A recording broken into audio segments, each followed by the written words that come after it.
Okay. For dwellers of a temperate zone, warm seas are a step beyond the mundane. To board a smaller, tall ship, to swim in a habitat among what we consider to be aquarium fish. Gunning for my own open water certification as a scuba diver, it was all off the southeast coast of Florida, in the Commonwealth of the Bahamas. Now, when you've come back, the opening question is usually, how was it? What was it like down there? The answer I'll need to open with is I didn't see a great deal of the city or much of the countryside. The adventure was out on the salt, and then straight down. We were aboard the Morning Star, 65 feet long, approximately 60 tons. Rocking with the Caribbean swells. On rougher water, she was a bucking horse. For a dive party of 22 and 5 crew members, she was the roving base of operations. On a given stop, Dive Master Martina explains the seabed we'll explore. Then it's time to gear and go.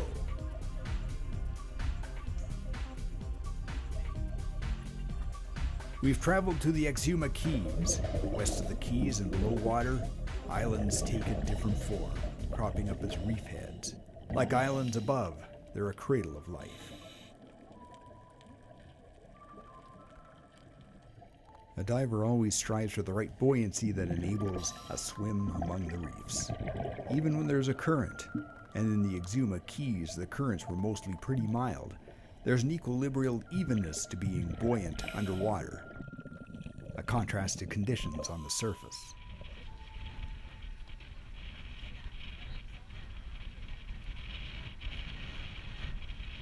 Some of the keys are privately owned. People build vacation getaways here. One of these places was once owned by the Medellin cartel, which used Norman's Key in the 1980s as a fueling stop for cocaine smuggling into the U.S. We saw nothing from offshore to indicate the cartel was a presence here, but the smugglers, flying low to avoid radar, would lose aircraft to the sea. The broken remains of one smuggler's plane is now a diving spot, an oasis.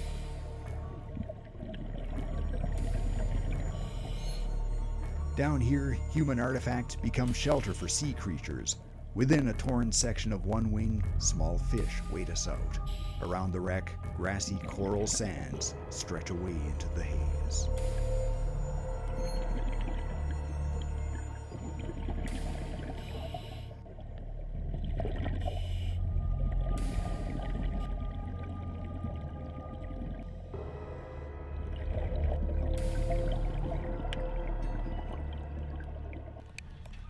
We broke from the water, got onto a beach, solid land.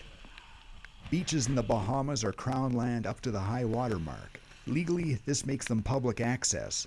The foliage gets thick inland here. We're told some plant species here are poisonous. Not these ones, though.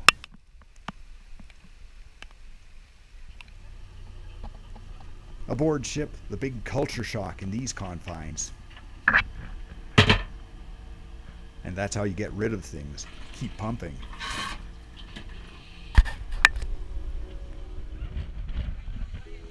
Over the water between dive locations, we're shadowed by an intrepid seagull, flanking us for food or company. It's one of those moments for an exterior shot of the Morning Star on sunset waters. To get the shot, I'd have to stand over there.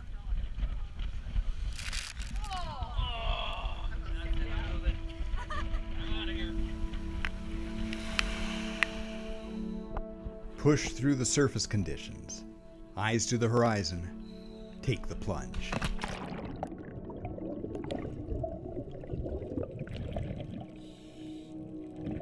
Near the surface were these weird little jellyfish, cute in their way, harmless. Another 1980s era relic, the frames from observation cages left on the bottom. Around them swirls the busyness of marine life. A sergeant major is on patrol, guarding his patch of reef. A reef shark with business elsewhere.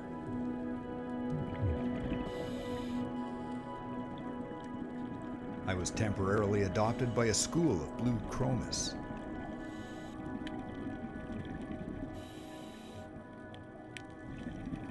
I didn't want the current pushing me close to this character. Remember how the crocodile hunter Steve Irwin got it. Rays are best left simply observed. This smaller specimen briefly had its cover blown. In quick order, though, it was back into camouflage.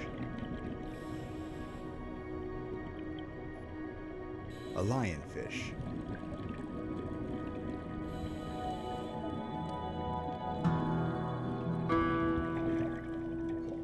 From a command position above the coral, this barracuda keeps watch. We didn't try to get too close. They are wild after all.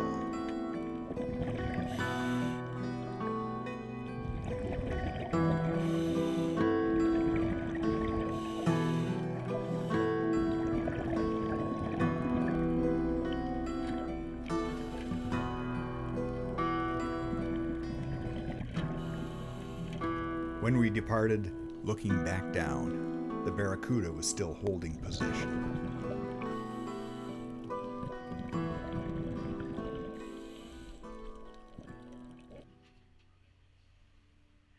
For much of the day, the sun was almost directly overhead. For people used to being much further north, this made it more challenging to tell a specific hour of the day.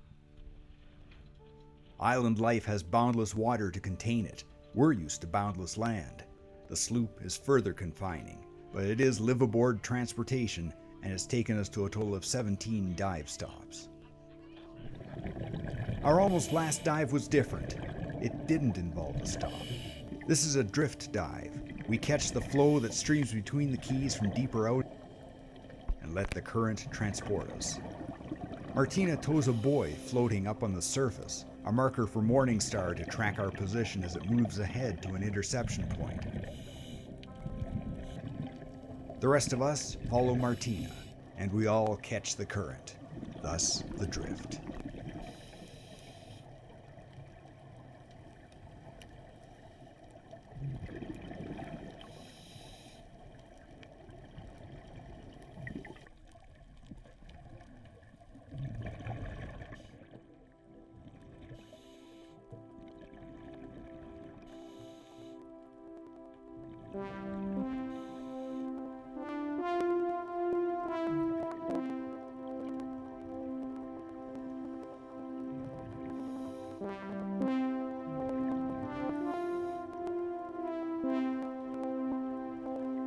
With one long last stare into those waters, it's time to depart. There were places we didn't get to. Shipwrecks are here. Blue holes await. There are naturally occurring shelf walls that plunge straight down deep. Objectives for future dives. For us, the journey's over. What we're left with, borne away above water and far into the continent, is a lingering rocking sensation from having been aboard ship. A sensation we take back to the mundane. And here we are, in with the everyday. But not always. As the beach is a dividing line between land and sea, between two different worlds, the cemetery is a cusp between this world and the next.